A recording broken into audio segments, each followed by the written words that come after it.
galera, beleza? Como é que vocês estão? Meus amigos, animem-se. Finalmente, Rodrigo Pacheco marcou a sessão do Congresso e Nicolas veio às suas redes sociais falar que o Pacheco mandou mensagem para ele e agora temos dia e hora para o requerimento da CPMI dos atos do dia 8 serem lidos. Além disso, vamos também falar sobre outra CPI que eu acho que interessa a vocês, que o Pacheco já leu o requerimento ontem. E também teve ministro do PT partindo pra cima da Globo. Envolve fake news. Já vamos comentar sobre tudo isso no primeiro tema. Depois, um comparativo Dilma versus Bolsonaro. A imprensa já tá começando a falar dos 100 primeiros dias. E também tem que comentar um pouco, né, do caos econômico, que todo dia tem uma notícia nova. Depois eu quero falar com eleições. Não deu tempo, mas hoje vai dar.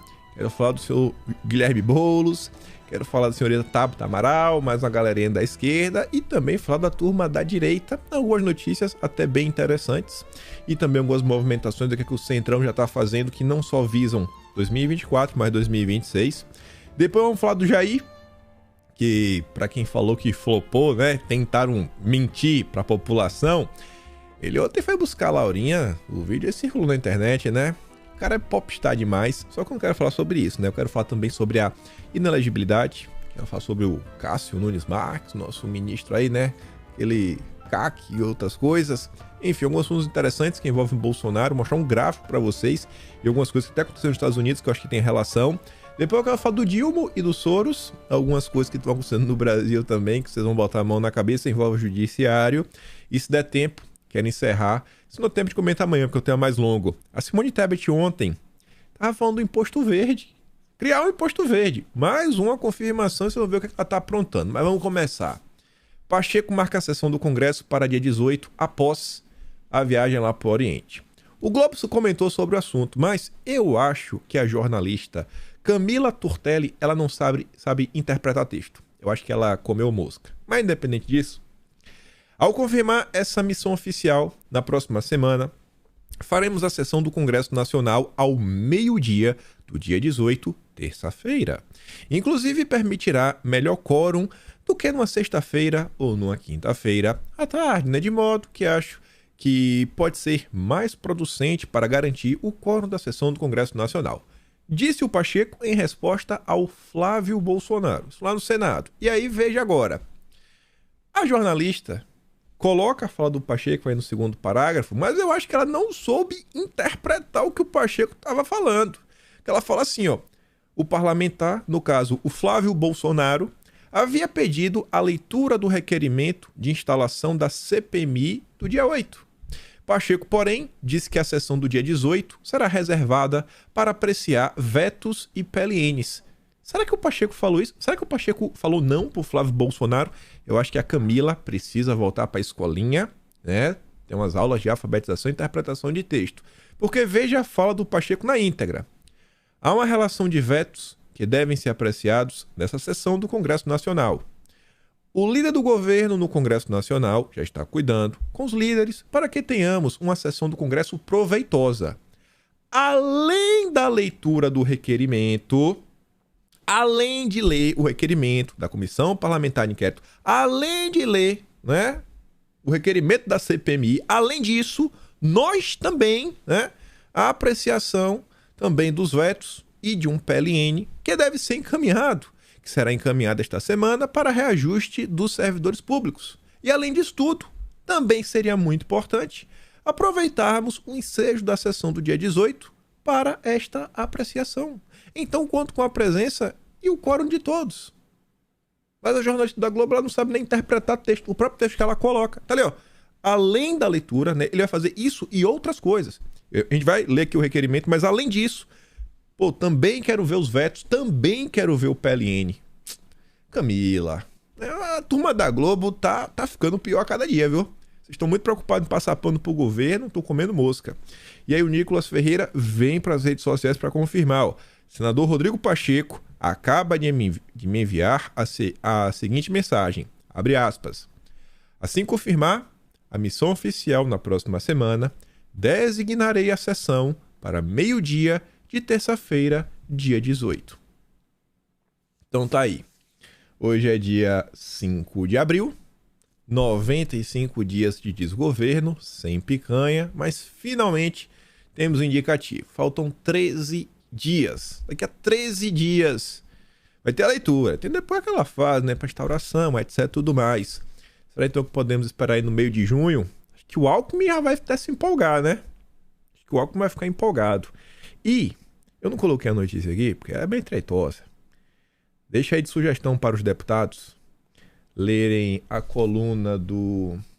Peraí que eu vou falar para vocês aqui. Se tiver algum deputado me vendo por algum motivo, ou vocês aí que são meio que interessados, peraí que eu vou dar específico. Acho que foi Guilherme Amado.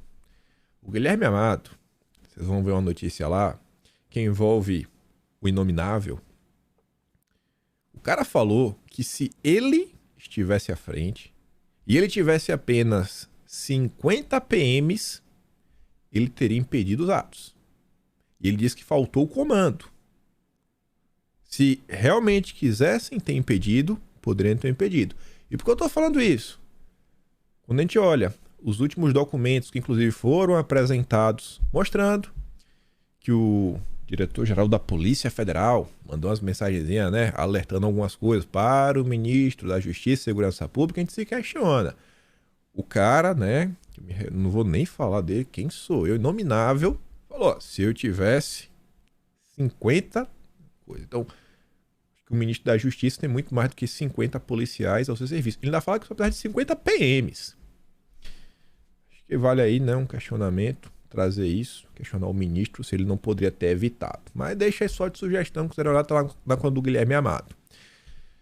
E também falei que tínhamos outra CPI. O senhor Rodrigo Pacheco, para minha surpresa, leu o requerimento do senador Plínio Valério para a instalação da CPI das ONGs. O Jorge Soros deve estar preocupado nesse momento. CPI das ONGs deve ser instaurada com apoio da base do agro e do garimpo. Já assistiu o drama, né? Ou seja, da oposição. É uma CPI pró-Brasil. Já começa daí. O agro e o garimpo é pró-Brasil. É a favor do trabalhador. Para isso não sair do papel, quem trouxe essa informação foi a turma do Globo, mostrou que o Pacheco ele rejeitou um parecer que era a favor de não ter a CPI. Era um parecer de um ex-inominável, o Aires Brito, falou, né, que não tem, um fato determinado, isso, aquilo, outro, tudo mais. E a turma quando falou, não, bicho, não é assim não, vai ter CPI sim. E aqui a matéria está falando sobre o Plínio Valério, né, que é o cara que está à frente disso. Segundo o parlamentar, segundo o Plínio Valério, há suspeitas de que, mesmo sem receber verbas governamentais, as ONGs se envolvem em atividades irregulares, inclusive a serviços de empresas com sede no exterior e a interesses de potências estrangeiras. Será, gente? Será que os ongueiros estão agindo sob interesse dos outros? Eu não acredito. Não é possível.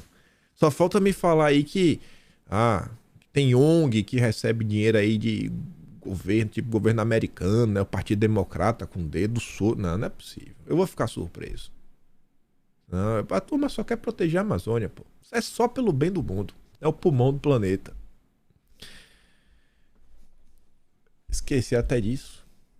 Aqui é pra levantar a mão pro céu e aí se agradecer, né? Graças a Deus, Senhor. Não dá pra ficar muito feliz com pessoas perdendo emprego, mas nesse caso aqui, exclusivo, jornalismo da Globo faz demissão em massa.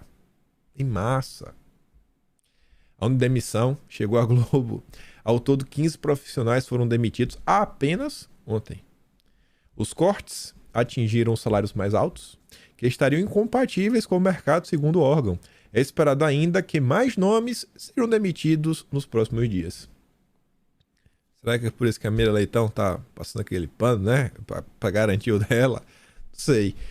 Lembra que a gente comentou no vídeo ontem sobre a PL 2630? A quebra de braço da Globo, com outras coisas, que a Folha de São Paulo disse que o plano de fundo é cacau? Veja como são as coisas, né? Esse é o Brasil. É o Brasil. E aí, falando da Globo, que eu falei pra vocês, ministro é o da SECOM, Paulo Pimenta, ele foi pra cima da Globo e o tema é fake news. Ninguém está imune, aos efeitos destruidores de uma fake news. Assim como ocorreu com a Maria Isabel, pode acontecer com você, seu emprego, sua empresa. O melhor antídoto é mudar nosso comportamento, checar os fatos e pensar 2 vezes antes de repassar. A Maria Isabel é a dona do mercadinho lá de São Sebastião, onde ela foi acusada de vender água a R$ 93. Vocês lembram disso?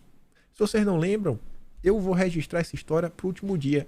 E essa postagem aí do ministro, nossa, veio muito a calhar.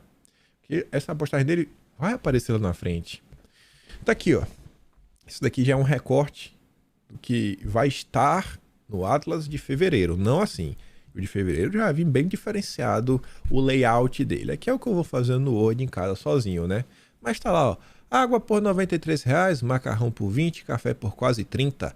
Comerciantes se aproveitam da tragédia das chuvas em São Paulo para inflacionar preços. Olha a manchete da Globo. Será que a Globo ajudou nessa narrativa? Essa questão da água, ministro, vá para cima da Globo. Gente, se lembra qual foi o vídeo que viralizou essa história? E fizeram pessoas ameaçarem a dona Isabel? Foi por causa desse rapaz ali, ó. O jornalista da Globo, o Chorão. Ele chorou, ele se emocionou. Fake news divulgada pela Globo. Fake news divulgada pela Globo. Ainda bota ali, ó. Etc tudo mais. Depois tem a matéria da Veja, ó. Água a R$ 93. O drama de uma fake news na catástrofe do litoral norte. A Veja, vou até ler esse pedaço, ó. Abre aspas, que a Veja relatava. O caso ganhou maior dimensão quando o repórter da Rede Globo chegou a chorar no ar, contando a mesma história.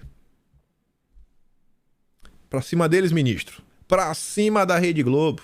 Aqui abre aspas, porque tá na matéria da Veja. Tá lá depois, ó. Virei bode expiatório, diz dona de mercado acusada de vender água a R$ 93. Qual vai ser a responsabilização da Globo, né? Diante de tudo isso. Depois tá lá o vídeo dela mostrando tudo bonitinho, etc, tudo mais. E ainda esse tema, isso aqui envolve as chuvas, né, em São Paulo. Foi também bem interessante. Vocês devem lembrar, a gente comentou isso no mês passado, sei lá, mais ou menos lá pro dia 20 quebrado.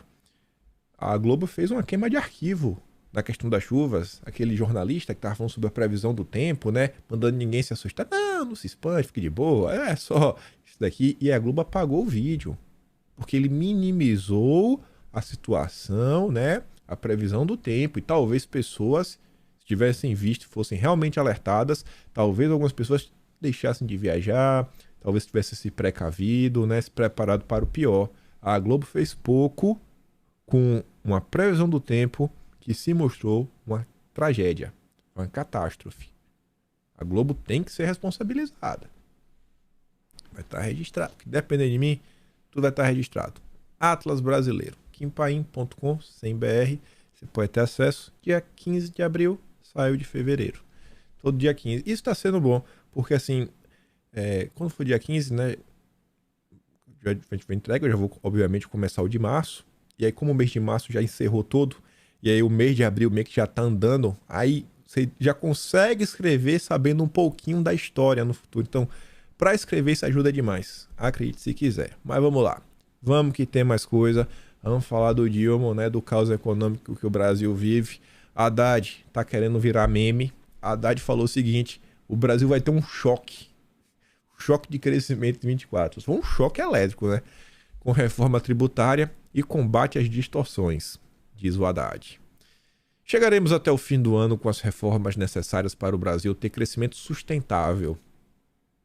Não é crescer, é crescer sustentável, né? Tem que ser um agendazinho woke, né? O SGzinho. Não, sustentável, verde. Só faltou botar bem verdinho. A partir do ano que vem, declarou Haddad. Ele lembrou que no fim de fevereiro o governo tomou uma medida dura, mas necessária, de reoneração dos combustíveis, recompondo parte da base fiscal. Com o combate às distorções tributárias e a criação de um imposto sobre valor agregado, o IVA, Haddad disse acreditar que o país vai chegar em 2024 com um choque de crescimento, projetando também um cenário internacional mais favorável. Será mesmo? O cenário internacional está cada vez mais complicado, né? Mais tenso. E 2024 não é ano de eleição. A depender do que acontecer, tanto no Brasil quanto lá fora, né? Tem eleição americana, presidente. A gente vai comentar um pouquinho sobre isso hoje. Aí veja. A Miriam Leitão, ela tá demais. Mas dessa vez ela não conseguiu passar pano. Na verdade ela passa. Porque tirando esse pedaço, o resto da matéria é só elogio. Não. Não, o Haddad não pensou nisso, mas olha só, ele fez isso, ele fez aquilo outro, ele considerou esse ponto, e o projeto é positivo, e o Brasil vai dar certo. Aí ela passa aquele pano, né, egípcio. Só que ela fala o seguinte, arrecadação. Haddad calcula como certo o que é incerto. E isto é um problema. Tô até com dúvida se a Mira Leitão não assistiu o vídeo de ontem, porque ela comentou mais ou menos o que eu disse pra vocês. Olha o que ela fala, ó. A questão é que o Haddad, quando ele pega o negócio das apostas, quando ele pega... Não, vai ter ali uns 15 bi das apostas, vai ter uns 8 milhões ali que eu vou conseguir das varejistas, né, orientais, eu vou ter isso, eu vou ter aquilo, etc, tudo mais. A Mira Leitão diz o seguinte, ó, ele calcula-se como certo o que é incerto. No caso do comércio ou das empresas orientais, por exemplo, elas podem simplesmente parar de vender para o Brasil. Se eu der de colocar lá o imposto, elas podem parar. E se ela parar, não vai ter 8 bilhões. E aí, vai tirar de onde, Haddad? Vai tirar de onde esses 8 bilhões, irmão? Vai tirar de onde? E se forem tributadas, né? Ou fazer algum acordo para vender para o Brasil, se forem tributadas, ou fazer algum acordo com a companhia local. É complicado já calcular quanto vai perceber. Botou perceber, Miriam, é receber, ela escreveu errado, ó. Quanto vai receber de uma atividade que pode mudar no volume. Não dá para fazer essa matemática. Porque se encarecer, as pessoas vão comprar menos. As pessoas compram das varejistas internacionais, por quê? Porque é mais barato. O Haddad faltou nas aulas de matemática básica. E aí, no dia de ontem, e isso aqui não é brincadeira, algumas lojas aí do AliExpress, principalmente, já começaram a deixar claro que elas vão parar de vender para o Brasil, né?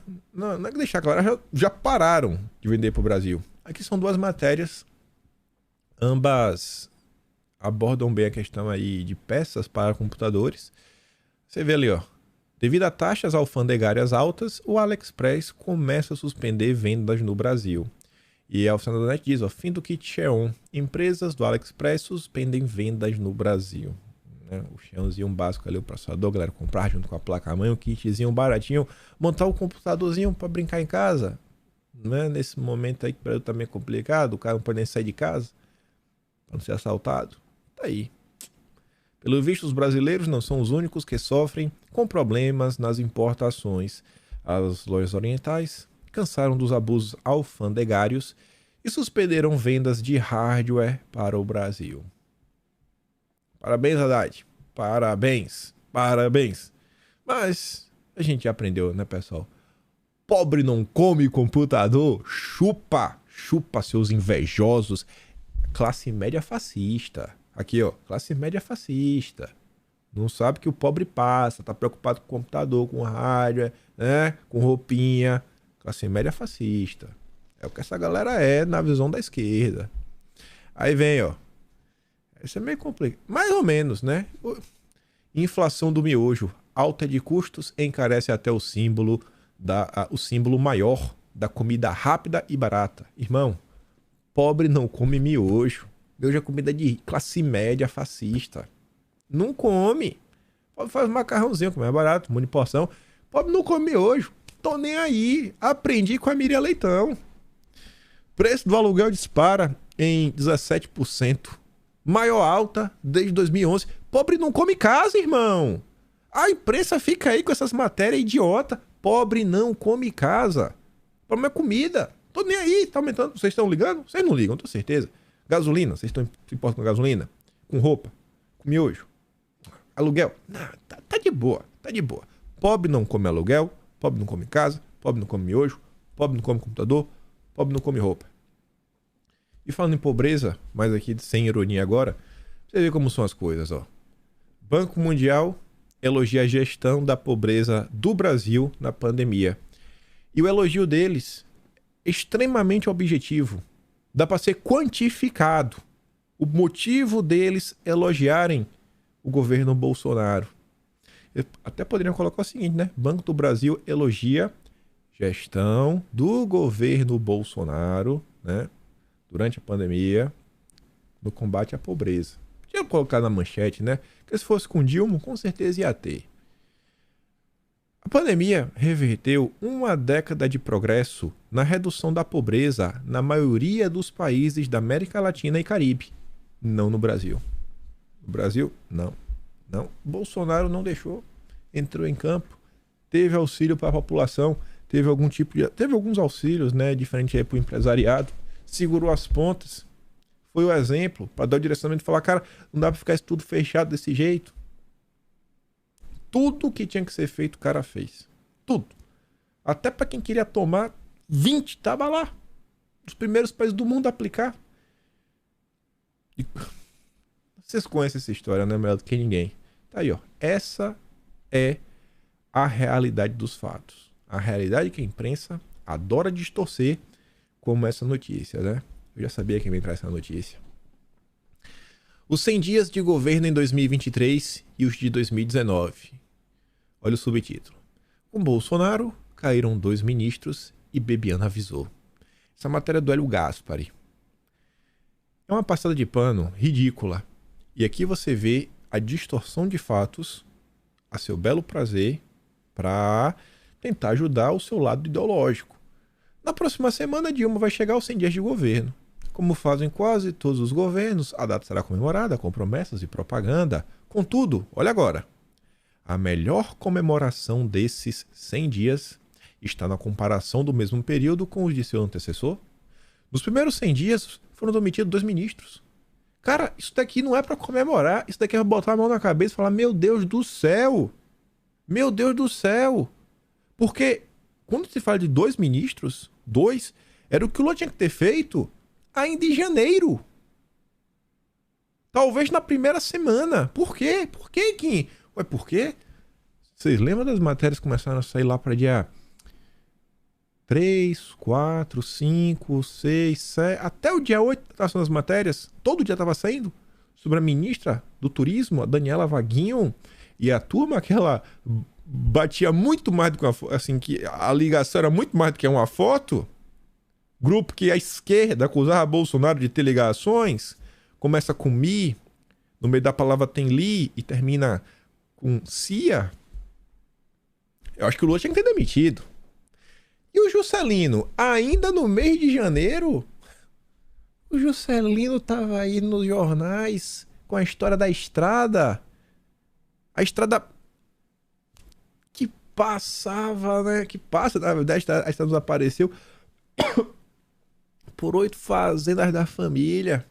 Uma obra que vem das emendas do Juscelino, do ministro do Orçamento Secreto, na cidade, que a irmã dele é prefeito. Então, assim, se o Lula tivesse preocupação com o Brasil, de mostrar que ele veio para fazer mudança, a comparação é exatamente essa. Por que ele não tirou os 2 ministros? Estão distorcendo a realidade na sua frente. O Hélio Gaspari, esse cara, ele devia ir na filinha do INSS e perguntar, irmão, e aí? Posso receber aqui o meu e ficar em casa, né? Vai ver aqui, dá um abraço. Já foi, irmão. Tá? Não dá mais. Isso daqui não é jornalismo. Isso aqui é distorção da realidade. Não, o Lula não demitiu ninguém. E esse é o problema. Ele foi cobrado. Ele deveria. Tem até artigo da Folha de São Paulo cobrando isso daí. E a história do Juscelino depois só vai aumentando. Depois começam a entrar fatos que ele cometeu já enquanto ministro. A viagem lá para São Paulo, trabalhou 1 dia e meio no final de semana, foi para evento lá de cavalos, inaugurou até um passo de cavalo, recebeu diária por 4 dias. Como assim, rapaz? Tanto que tem na comissão de ética para ser julgado por isso. A demissão, né, no governo Bolsonaro só mostra que Bolsonaro não tinha nenhum compromisso com quem andava errado. Só isso. Talvez esse que seja o problema da Folha de São Paulo, né? Faltou clubismo. Por outro lado, Paulo Capelli. Boa matéria. Isso daqui é o que se espera, acho que, do jornalismo. Meu corpo, minhas regras e orçamento secreto expõem contradições do Dilma após a eleição. Aí ele começa a falar, não, tá pra chegando aí aos 100 dias, né? Eu nem botei o primeiro parágrafo, mas ele fala disso. Não, estamos chegando aqui nos 100 dias de governo, etc, tudo mais, e o que a gente percebe é um mar de contradição. Na campanha, Dilma disse que ele era contra meu corpo, minhas regras. Só que o seu governo retirou o Brasil da aliança internacional contra essa agenda. O Dilma também atacou o orçamento secreto. Já o presidente ensaia agora adotar a versão repaginada da prática, para ampliar a base, cuja submeter indicação de emendas à cúpula do Senado e da Câmara. Uma outra prática chegou a entrar no rol das contradições, mas por pouco tempo. Após a revelar o sigilo nas visitas a Dilma no Palácio da Alvorada, a presidência voltou atrás e prometeu transparência. Essa é a marca dos 100 dias. Contradições, promessas quebradas, um caos econômico. Folha de São Paulo é uma vergonha. É uma vergonha. Aí veja. Não demitiu até agora, mas quer demitir. O Juscelino, não. A Daniela, não. Quer demitir que não está entregando. Que não está entregando resultado. Então acho que vai demorar metade da esplanada, né? Talvez até mais.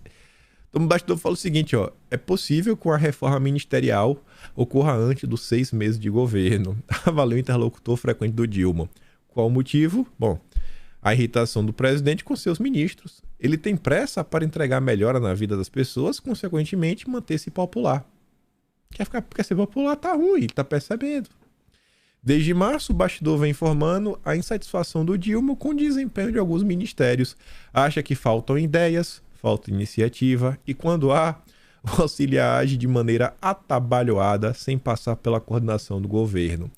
O Datafolha divulgado no fim de semana, que mostrou a deterioração de sua popularidade, reforçou a irritação do Dilma. Ele diz que também não tem visto a atuação de alguns ministros para garantir a fidelidade de suas bancadas na Câmara. Essa é a preocupação. É isso que ele quer demitir. Falta se entregar mais ao PT, a agenda petista, a agenda da picanha.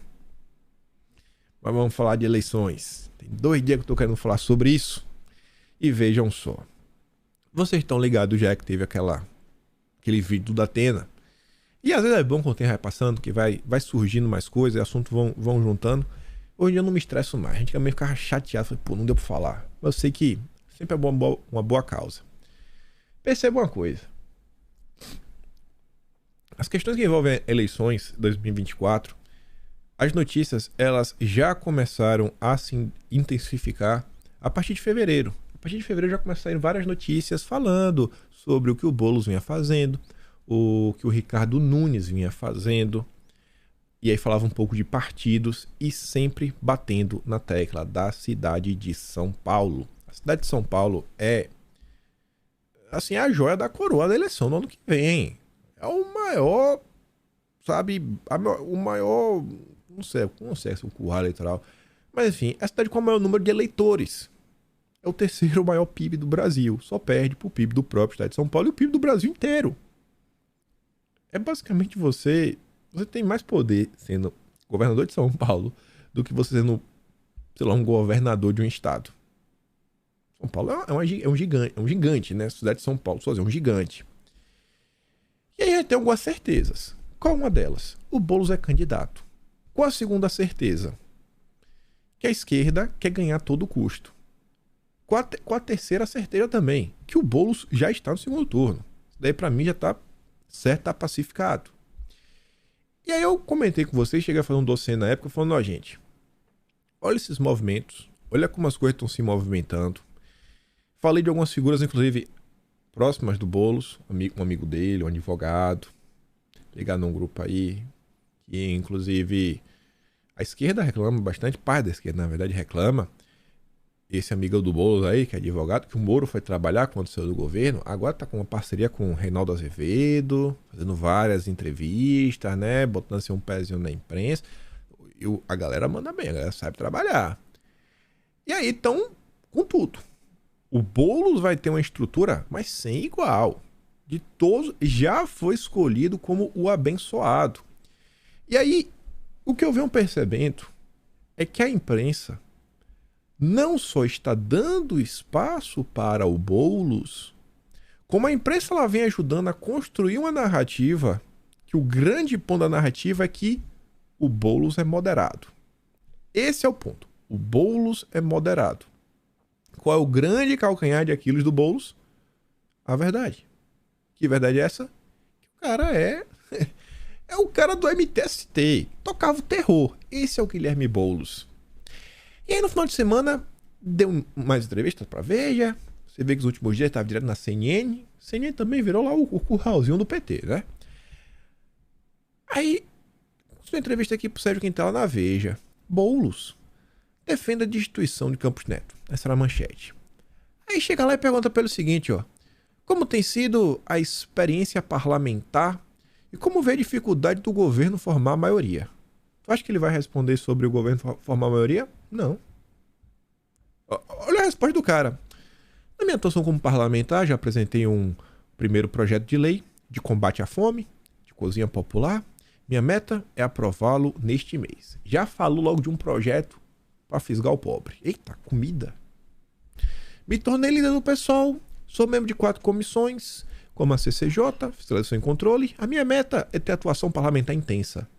Agora o que ele disse? Será que ele vai falar do formar a maioria do governo? Não. Estive reunido recentemente com o AP, secretário da Reforma Tributária, para discutir medidas que não gerem perda de receita para a cidade de São Paulo quando a lei for aprovada. Ó, cidade de São Paulo. O cara está lá trabalhando pela cidade de São Paulo, que ele quer ser candidato. O IVA, Imposto sobre o Valor Agregado, acaba com o ISS, que é a principal renda da crise. Não é razoável, por isso estamos pensando em uma transição por um prazo entre 20 e 25 anos. Aí imagina, o ISS é Imposto sobre Serviço, né? Tá até ali. Pensa aí o setor de serviços, que é o setor que mais emprega no Brasil. O setor de serviços. O cara tá vendo aí que a reforma tributária vai vir com tudo pra cima dele. Ele vê, pô, o Boulos? O Boulos está do meu lado. E ele já está lá, já entrou em campo. Rapaz, eu vou ter que falar com o Boulos. Tenho que procurar um agente, tô preocupado. Meu Deus, o que, é que vai ser da gente? Aí já vem, já liga um comerciante pro outro comerciante. Daqui a pouco já tá com a da Associação dos Comerciantes, né? Pô, vamos tentar encontrar com o Boulos, né? O Boulos vai ser o cara que vai nos defender. Aí o cara liga, o Boulos, não, eu vou defender vocês. Mas, ó, ano que vem tem eleição. Não vai esquecer de mim. Eu preciso de força para lutar mais por São Paulo. Aí você vê, rapaz, como o Boulos é ponderado. Aí segue. Como o senhor vai se defender da pecha de invasor que vão lhe jogar novamente? Olha a moderação. Essa pecha cola é um setor de extrema-direita que não vota em mim, é minoria. Conseguimos ao longo dos anos, em especial na eleição passada, explicar o que eu defendo. Movimento social de luta por moradia, que não se trata de tomar casa de ninguém, muito pelo contrário, pois viabiliza casas para as pessoas cumprindo a lei. Mas eu não vou ficar na defensiva. Não vou deixar que as fake news conduzam o debate. Eu pretendo, juntamente com minha atuação parlamentar, conhecer algumas experiências em loco. Olha agora! O Boulos versão gestor, versão João Dória. Vou no mês que vem ao Chile dialogar com a prefeita de Santiago sobre as ações implementadas lá na política urbana. O Boulos agora virou gestor, tendo aulas em loco, trazer soluções de crescimento sustentável para a cidade de São Paulo. Depois disso, tenho marcado a viagem a Harvard. Meu, deve ter sido até o Lehman que arrumou essa viagem pro Boulos. Deve ter ligado pro Lehman. Eu vou para Harvard para o encontro com o Centro de Estudo de Políticas Urbanas e vou também para Lisboa, a terra que a magistratura brasileira sonha em passear, né? Eu nunca vi isso. Todos os eventos do direito do Brasil é lá em Portugal, nunca é no Brasil. Mas vai para Lisboa, conhecer as políticas lá, assim como Paris, Barcelona. O cara vai rear o planeta. Daqui a pouco tá sentado no colo do Klaus Schwab. Vou conhecer as políticas de redução de distância e de reurbanização de centros urbanos. Ó, rapaz, redução de distância. Reurbanização, o trabalhador fica 2 horas no ônibus. E, rapaz, eu vou votar no Boulos. O cara é gestor, o cara é moderado, é tudo fake news. Também verei ações de mobilidade verde, redução de carbono. Rapaz, tem Boulos pra tudo, ó. Pra vegano, pra SG, pra ativista ambiental, pra quem quer chegar rápido no trabalho, pra quem quer casa, pra quem quer comer, pra quem quer um gestor. O cara é moderado demais. Que cara moderado é esse? Aí vem, ó. Em 2020, o senhor desbancou o candidato do PT e foi ao segundo turno. A despeito da derrota para Bruno Covas, a sua imagem saiu maior do que entrou. O que vai mudar no ano que vem? Em 2020, fui o azarão. eu tinha 10 segundos na TV. O campo progressista estava dividido em 5 candidaturas. Era um cenário muito difícil. E o cenário do país também era difícil. O Bolsonaro era presidente e estávamos no meio da pandemia. Agora vai ser diferente, pois podemos aprofundar a discussão sobre a cidade para além das caricaturas das fake news. A direita vai usar que eu sou radical, etc. tudo mais. Reduzir o debate a um meme ou a mentira é fácil. Ano que vem, vamos conseguir discutir a cidade. Você vê, o cara tá preocupado, você vê que a candidatura tá 1000. E o que ele falou, que ele só tinha 10 segundos, meio que isso era verdade. Imagina esse cara agora, com todo o apoio da imprensa, com o apoio do governo federal, com dinheiro para a campanha, meu amigo, cidade de São Paulo caiu na mão do Guilherme Boulos. É assim, é inacreditável. Sabe, você olhar para 5, 10 anos atrás, quem era Guilherme Boulos? Todo mundo sabia quem esse cara era. E agora esse cara virou um moderado. Aí nisso daí, Boulos ouviu de petistas que aval do Dilma não garante apoio da militância. Vai vendo. O Boulos estava se movendo de um ladinho para aqui, de um ladinho a colar, etc. Tudo mais, né, na maciota. Porque eu falei para vocês lá atrás que, para mim, a chapa do Boulos não é o PT de vice. Para mim, a dobradinha é Boulos com a Tabata Amaral. Não sou um moderado, mas uma mulher para ser vice. E aí a turma do PT falou, ó, você acertou com o Lula a coisa, mas se quiser apoio da militância, vai ter que baixar a cabeça, vai ter que pedir a bênção. Aí o Boulos disse que não, beleza, ele vai precisar percorrer os diretórios zonais de São Paulo, né, conversar com militantes, fazer reuniões. Ele falou que ia, que vai, que etc, tudo mais. E aí teve um evento que chamou minha atenção, que foi a questão do Datena. Eu olhei para isso daqui e falei, rapaz, isso aqui é tudo jogo de cena. Isso aqui... Rapaz, assim, vazaram. Ninguém sabia que esse vídeo... Como assim vazaram, bicho? Como assim vazaram? Eu olho para esse vídeo, tem algumas coisas interessantes. O Boulos não fala nada. É só as falas do Datena.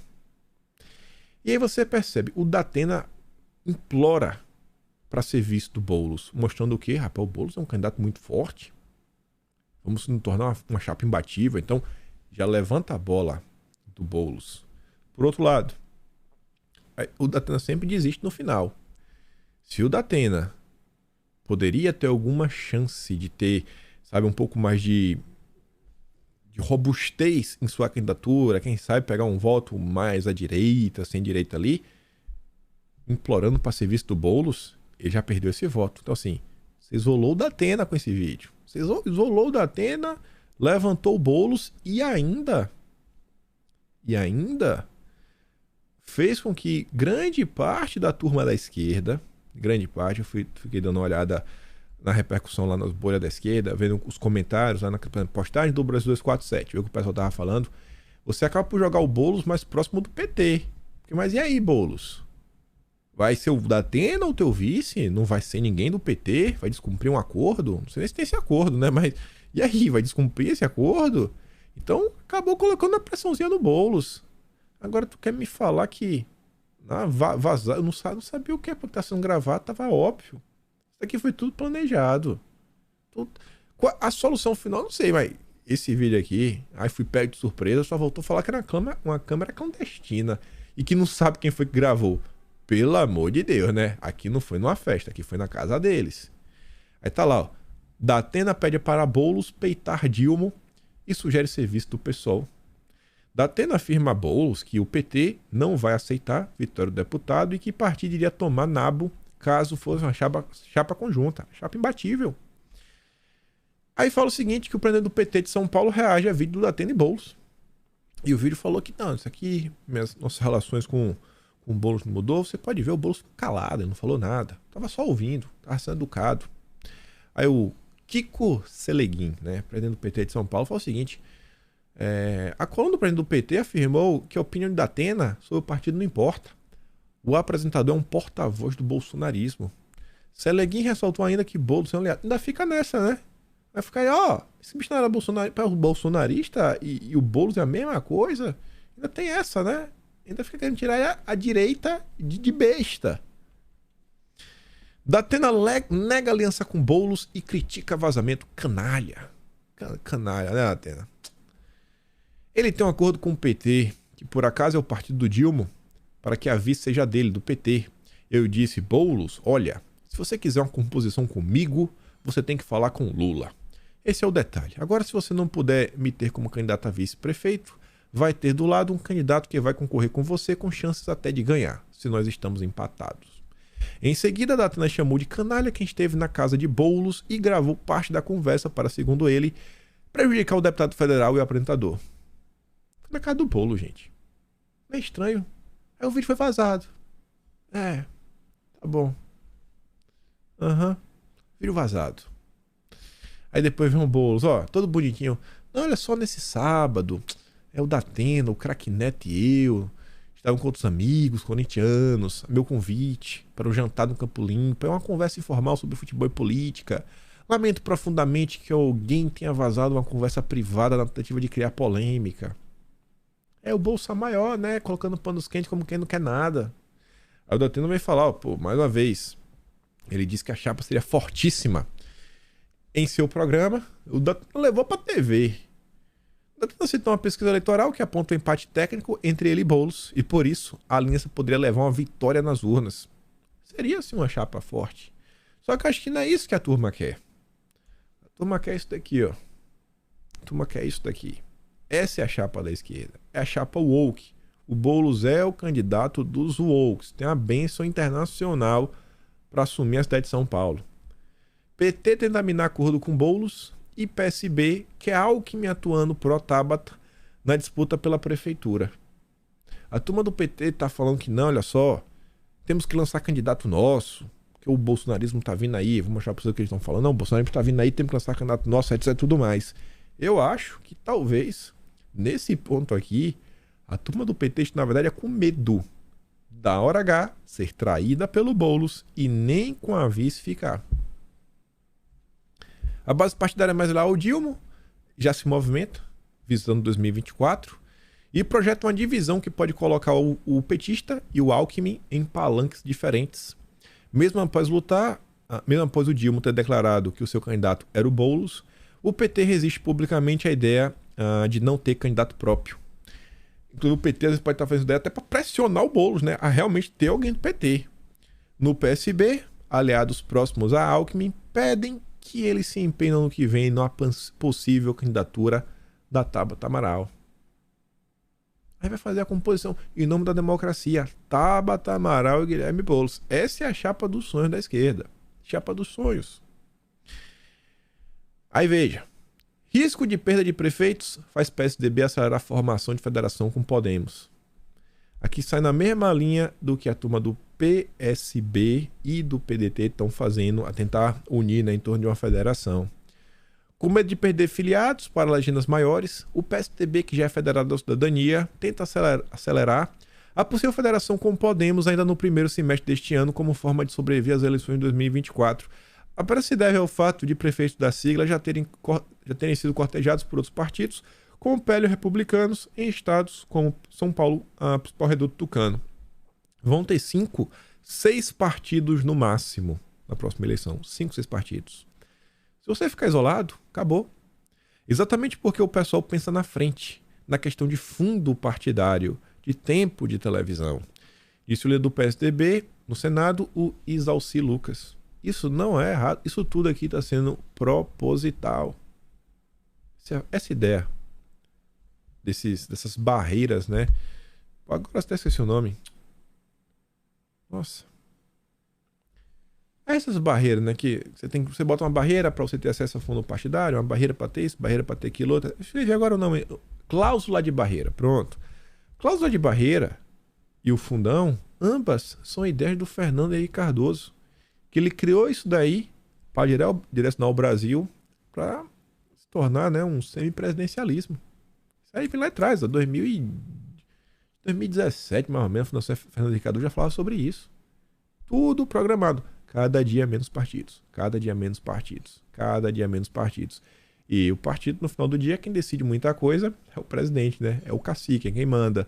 Se você não tiver uma legenda no Brasil, você não pode ser candidato a nada. Como é que você compete contra isso? PT se divide sobre candidaturas nas eleições municipais. O motivo, eu acho que eles querem emparedar o Boulos. Estão vendo que a Tabata deve estar correndo por fora e correndo com tudo. O PT deve olhar para o Alckmin e saber que o Alckmin não é flor que se cheire. O PT deve estar olhando e falando, o Senado tá meio ruim, a economia não vai emplacar. Talvez o próprio Bola falar, pô, Lula, eu não posso pegar alguém do PT porque eu vou ficar muito próximo ao teu governo. Vamos fingir que até que a gente não gosta um do outro, vamos até brigar pra ver se eu consigo me eleger, porque eles vão tentar associar que eu sou seu aliado e o caos que o Brasil vive, né, se eu for prefeito, esse mesmo caos vai acontecer. E a turma do PT tá preocupada e por isso tá se movimentando, ó. Integrantes do PT acreditam que o partido vai perder força em 2026. Olha a sanha pelo poder. Eles estão pensando não em 24, mas 26. Se abrir mão e lançar candidatos nas principais cidades do país no ano que vem. Quem puxa esse coro em São Paulo é o Gilmar Tato. E ele fala o seguinte, ó. O PL vai focar em eleger bolsonaristas. Vai ser um erro estratégico se não tivermos candidatos nossos também. Por quê? Porque esses prefeitos, vereadores, vão montar a base para 2026. De acordo com petistas, o grupo de trabalho eleitoral da legenda deve privilegiar candidaturas próprias em municípios onde avaliarem que o pleito será marcado por temas nacionais. E tá aí, já começou, as eleições de 2024 já começaram. Já começaram. E o nosso camisa 10, nosso Pelé, já tá na área, né? É o mito. Só tem um. Jair Messias Bolsonaro. Aí começaram a ser algumas notícias. Isso aqui não é de março. Aliado de Lira, prefeito de Maceió, propõe um PL, um tour de Bolsonaro pelo Nordeste. O que está isso daqui só para você sentir uma coisa. O prefeito, ele até é do PL, e o cara quer Bolsonaro lá. Eu acho que nem à toa. Se ele quer Bolsonaro nas áreas, então que o Bolsonaro deve trazer algum tipo de benefício, né? Não dá nada a voto. O cara do PL, não, meio que vai chamar mesmo. Acho que o Jair continua forte, hein? Senão ninguém queria ele por perto.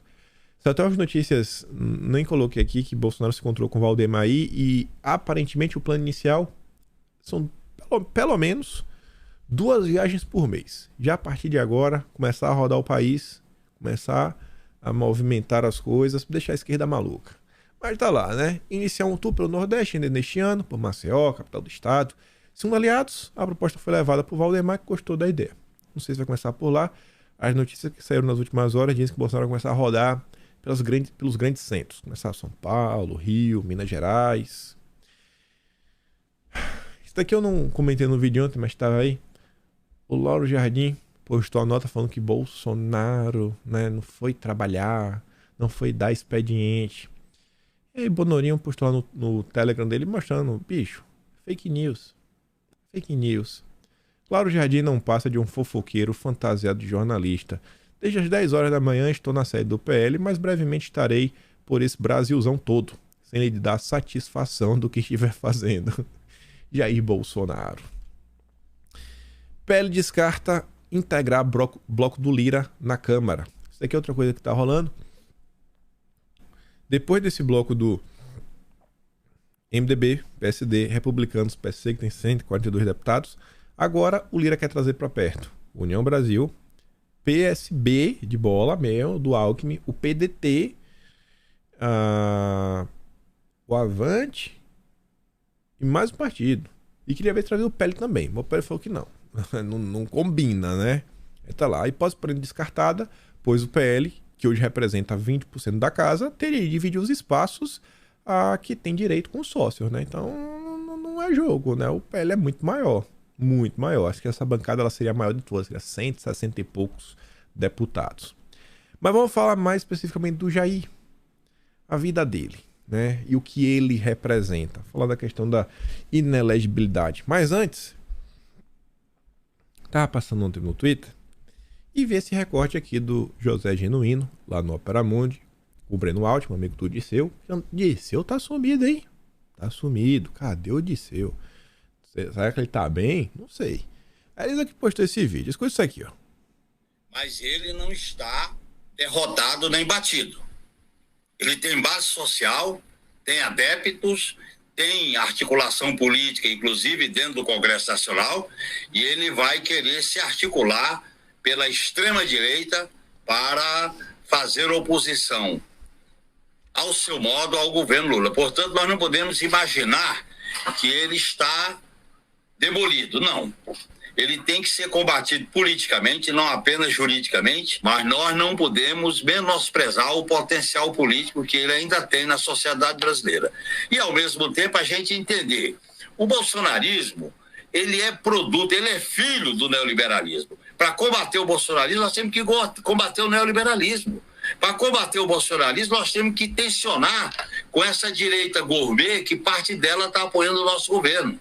Para combater o bolsonarismo, nós temos que ter uma posição clara em defesa da agenda popular, na radicalização da democracia, na reforma das instituições, procurando desbolsonarizar e numa postura clara e combativa na relação com os Estados Unidos e defender a integração sul-americana e uma aproximação dos BRICS, que esse grande tento que foi a Dilma presidir o Banco dos BRICS. Espero que a viagem do Lula, que a gente já discutiu aqui, seja viabilizada, tudo indica, na...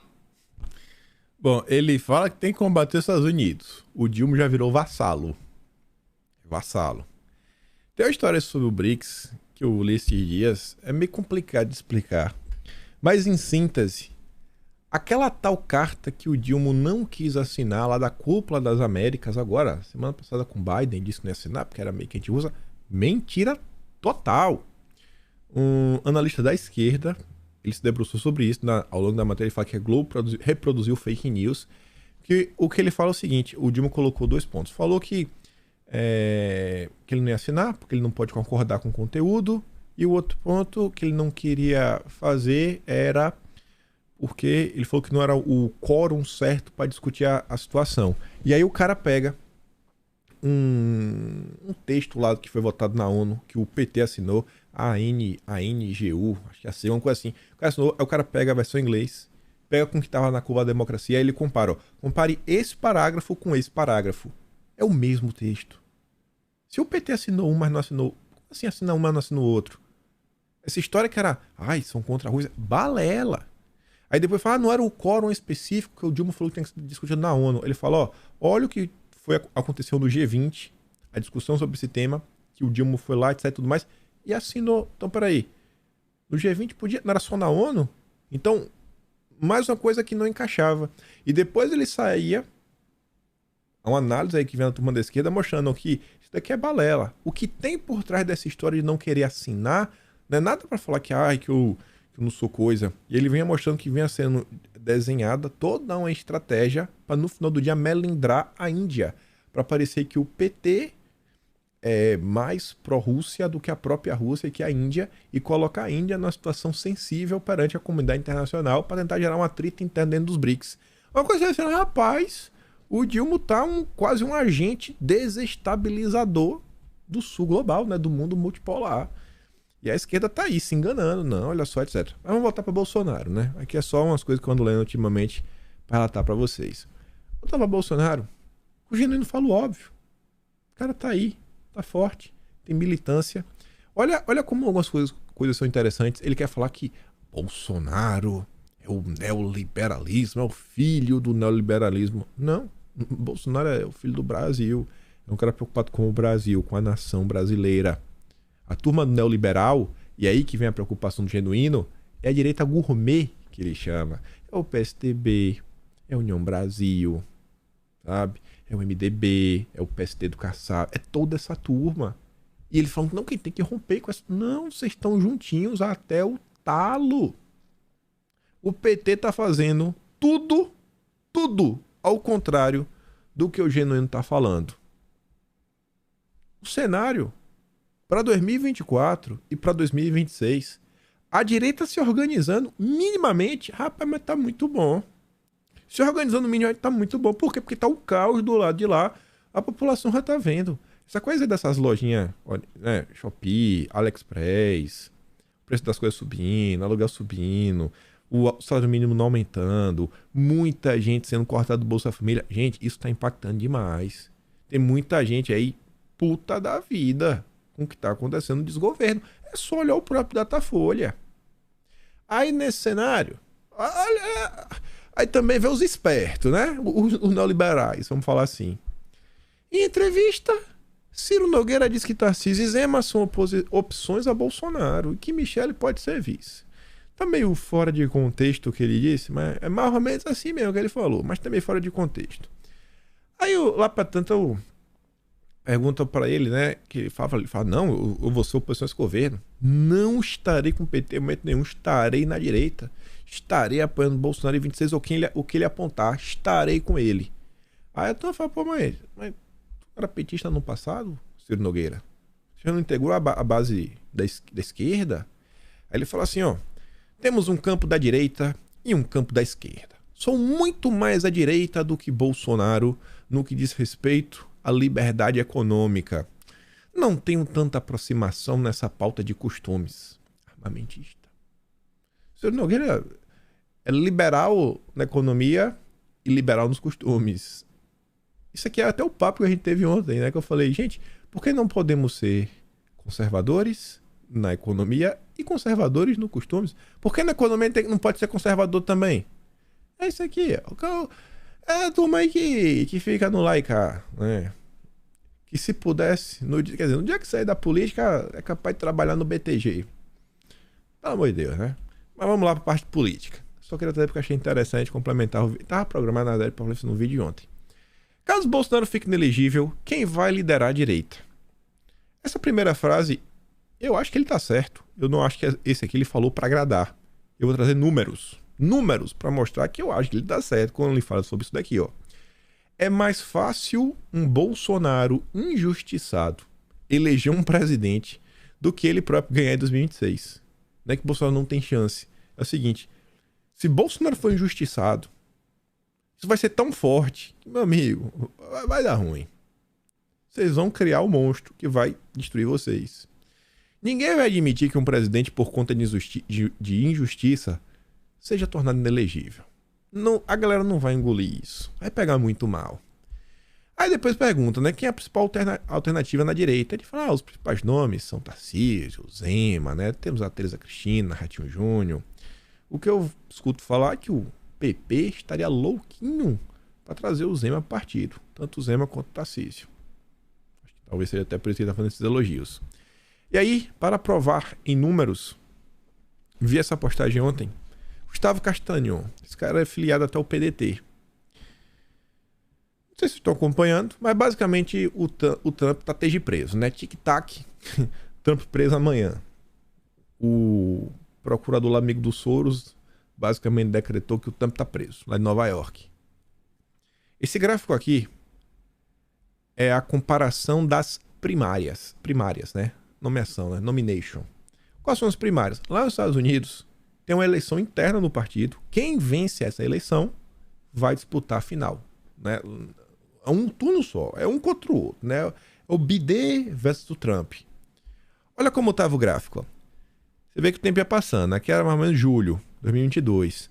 Aí viu o tempo, o Trump estava caindo, né? As pessoas estavam começando a conhecer mais o DeSantis com um discurso mais novo, trazendo esses problemas mais atuais, batendo na tecla aí dessa gente decidir crescer nos Estados Unidos, batendo essas questões bem pontuais, batendo encaixado o DeSantis. DeSantis vinha subindo. Pastor, a injustiça contra o Trump, olha o crescimento vertiginoso. A grande DeSantis está começando a optar pelo Trump. Você acha que no Brasil não vai ser a mesma coisa?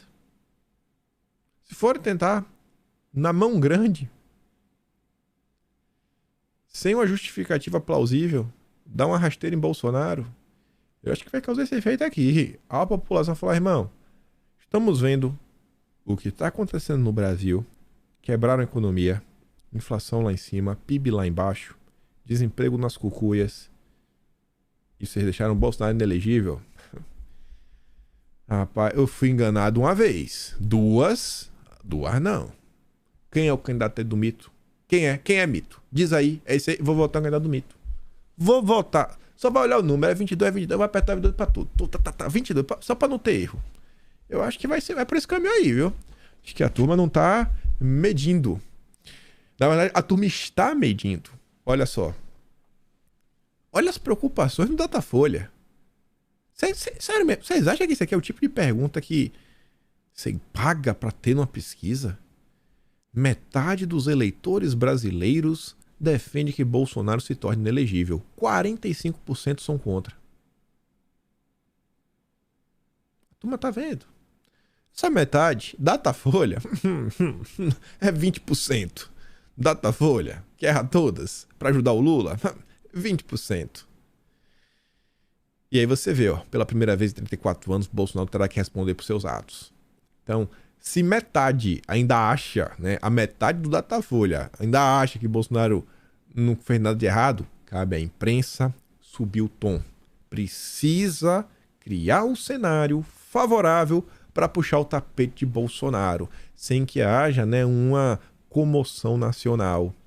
Aí nessa linha, o Mário Sabino, que odeia Bolsonaro, vocês devem saber isso, odeia, ele não suporta Bolsonaro.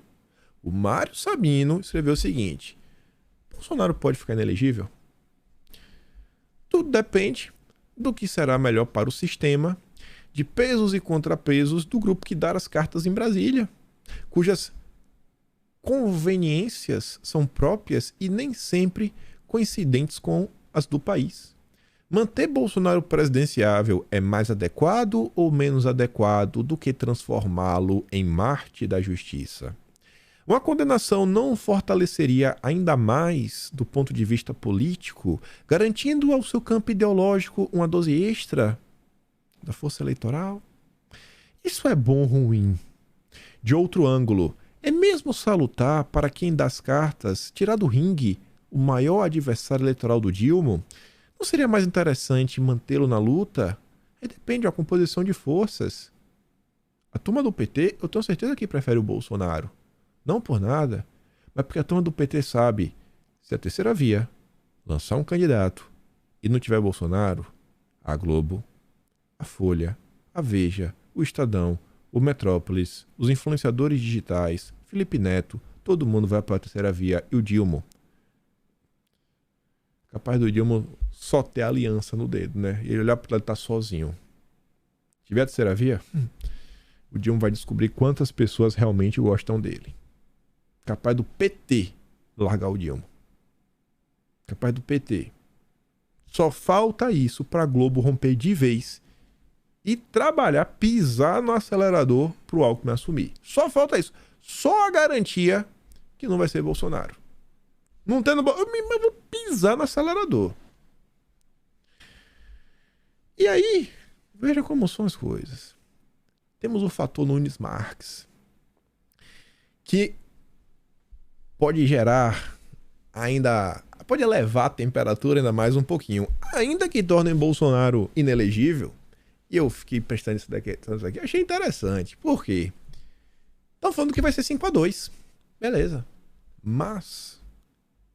ainda assim, o Cássio, ele pode fazer um pedido de vistas. Para tentar pegar o processo e dar uma lida. E, gente, olha, o risco derivado do fator Cássio ainda não foi afastado. Dele realmente interromper o julgamento. Tem prazo máximo. Seriam 60 dias, né? Caso eu faça seguro o processo, seu gabinete pelo prazo máximo de 60 dias. Razão suficiente para preocupar os adversários de Bolsonaro. Afinal, no ambiente político como brasileiro, 2 meses são uma eternidade. Tu já imaginou? Começa o julgamento, tem um primeiro voto, etc, tudo mais. Pensa, sei lá, pensa em uma coisa ruim. Tu prefere a coisa ruim, tu sabe aquele remédio, toma um gole só e trava tudo, mas acabou, passou. Né? Deu uma martelada no dedo, pronto, passou. Ou tu prefere aquele negócio que vai demorando, aí, vixe, aí vai enchendo o saco. Não é melhor sofrer rápido de uma vez só, indolor?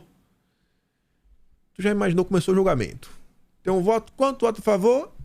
Cássio vai lá e pediu vistas. Todos os jornais falam, eita, Cássio Nunes Marques pediu vista, Cássio pediu vista, Cássio pediu vista. Aí começa a entrevista uma, entrevista outra, chama os deputados para debater por que Cássio Nunes Marques te pediu vistas. Pronto. Já sequestrou toda a pauta da imprensa e a pauta da imprensa já virou Cássio Nunes Marques e o pedir vista. Pronto. Já colocou nos holofotes. Aquele cara que talvez nem ouvisse falar que tá fazendo julgamento, as chances dele começar a ver o debate já aumentam. Por quê? Porque o assunto tá aí, são 60 dias.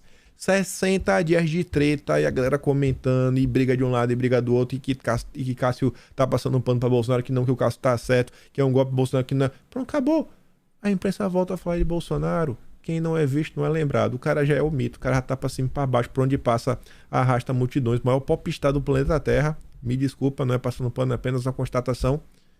E aí? Eu espero que o Jair seja candidato. Eu acho que nenhum de vocês torce pra... Eu acho que ninguém torce. Mas eu acho que se eles fizerem isso daí, eles vão se arrepender ainda mais. Vão se arrepender ainda mais. Bolsonaro tá aí, ele mesmo falou. A eleição não acabou. E parece que o cara... Sabe aquele cara que parece que nasceu virado pra lua? Parece que é Bolsonaro. O tempo vai nos revelar. Aí veja. Bolsonaro volta às ruas e é tietado por alunos. Não coloquei o vídeo aqui, mas circulou, gente. Pra aparecer na Veja. Vamos concordar, né? O cara arrasta multidões. Senão a Veja não tava comentando sobre isso. Se fosse gato pingado, não tinha matéria. Se fosse uma qualidade bacana, não tinha matéria. Foi um mundaréu de criança. Bolsonaro voltou às ruas nesta terça, foi cercado por alunos do Colégio Militar de Brasília em busca de selfies e cumprimentos. Após voltar ao Brasil na semana passada e ter frustrado seus planos de desfilar em carro aberto e recebeu apoio de populares, foi frustrado. Ele queria, mas a turminha da picanha jogou daquele jeito. Bolsonaro esteve nesta terça na sede da escola militar, na qual sua filha é estudante lá na Asa Norte. E aí foi... É o Jair, né? Jair, né, gente? Esse aqui é de outra notícia. O Jair. Quando não é ele, é alguém usando o sobrenome dele. Michele Bolsonaro lidera engajamento entre evangélicos no Instagram. Ela pode ter o seu carinho, a sua simpatia, mas é Bolsonaro, né, também. Vamos lá. Nova legislatura. Bolsonarista. É meu Bolsonaro de novo. Tem domínio das redes sociais. Veja o ranking. O que é que eu posso... É o cara, bicho. Deus botou o dedo, foi esse aqui, ó. Vai, brilha, Bolsonaro. Vai, brilha. Podem reclamar o que for dele. Mas é aquela coisa, ele faz as pessoas acompanhar a política. Ele fez as pessoas se interessarem em acompanhar o que se passa no Brasil. Até a turma da esquerda. Até a turma da esquerda. Ele é notícia. Ele é polêmico. Ele pode errar, mas ele tem as suas qualidades. Mas tem gente que fica querendo diminuí-lo. Isso me dói. E pra encerrar aqui o vídeo de hoje, 1h07. Toda vez que eu falo de Bolsonaro eu me perco no tempo agora. Já é o terceiro dia seguido, velho. Meu Deus do céu. Estou com problema, viu? Acho que eu estava com abstinência de Bolsonaro. Há muito tempo longe. Oposição tenta se reorganizar para confrontar ministros na Câmara. Fiquei feliz com isso daqui. A turma aí, depois que aconteceu na CCJ, viram que não mandaram tão bem com o Flávio Dino. Falou, não, velho, vamos sentar. Vamos nos planejar melhor. Vamos chegar com material. Vamos ver aqui como é que a gente vai perguntar tudo certo, etc, tudo mais. E estão aí trabalhando. E se inspiraram no que a esquerda estava fazendo com o Bolsonaro, no governo Bolsonaro. Se inspiraram no PT. E eu acho que estão certo. Esse é o caminho. Botar a bunda na cadeira e estudar. Chegar lá para realmente fazer uma sabatina, assim, vapo. Parabéns aos deputados. Espero que isso aqui seja verdade. E falo o seguinte, que esperam contar com dados e informações que estão sendo reunidas pela equipe do Braga Neto no PL. Espero que isso aqui também seja verdade. Se for, meu Deus do céu. Quando iríamos imaginar que um partido ia começar a dar assim, um direcionamento de direita, que ia ter um grupozinho mínimo ali, né, de estudo. Não, vamos pegar aqui, montar as informações para não chegar lá de boca aberta. Graças a Deus. Vamos ver. Vamos ver. E aí, só para finalizar, lembrei isso daqui. Oposição da Truque bombardeou Dilma com 120 ações na PGR. E o Capelli relembra. Isso daí, esse bombardeio, foi um artifício muito usado pela esquerda durante todo o governo Bolsonaro. Então não chora e não reclama. A gente comenta também outros temas. Eu fico por aqui. Se gosta do meu conteúdo, pode ser membro do canal. Tem um plano de valeu, tem um peito na descrição. Atlas Brasileiro, kimpaim.com.br e compartilhe esse vídeo. Vou mandar lá esse recorde do Genuíno lá no Telegram. Tá? O link tá na descrição. Compartilhe esse vídeo, ajuda a chegar aos 800 mil inscritos. Eu espero poder estar aqui amanhã e também a vocês. Aquele grande beijo, abraço, tamo juntos. Valeu, meus amigos. Fui!